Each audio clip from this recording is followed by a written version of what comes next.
नमस्कार दोस्तों, बसपा सुप्रीमो मायावती को उत्तर प्रदेश से लेकर के देश में हो रहे दलितों पर अत्याचार नहीं दिख रहे हैं। सरकार की प्रशंसा में इतनी लीन है कि दलितों पर हो रहे अत्याचार को भी इग्नोर कर रही है।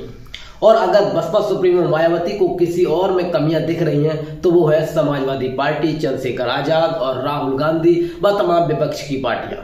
सत्ता पक्ष में रहने वाली किसी भी पार्टी में कोई भी कमी दिखाई नहीं दे रही है बसपा सुप्रीमो मायावती को। 9 अक्टूबर को हुई रैली में प्रधानमंत्री नरेंद्र मोदी से लेकर के योगी आदित्यनाथ तक सबकी तारीफ करती नजर आई बसपा सुप्रीमो मायावती। और यही सवाल अब दलितों के जहन में गूंजने लगा है कि आखिर बसपा सुप्रीमो मायावती को डर सता रहा है या बिक गई, या उनके वोट को बेच करके उन्होंने सौदा कर लिया।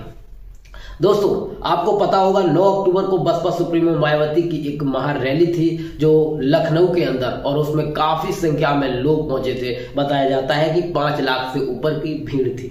लेकिन सवाल यह था कि सबके नजर में एक ही बात घूम रही थी कि आज बसपा सुप्रीमो मायावती की कमबैक की एंट्री है, तो हो सकता है कमबैक ऐसा हो कि विपक्ष के सहयोग में और सत्ता पक्ष पर सवाल जरूर दागेंगे। लेकिन हो गया उल्टा। सत्ता पक्ष से सवाल करने के बजाय विपक्ष को हर गलती के लिए जिम्मेवार ठहराते हुए बसपा सुप्रीमो मायावती ने प्रधानमंत्री नरेंद्र मोदी की प्रशंसा की, योगी आदित्यनाथ का आभार प्रकट किया।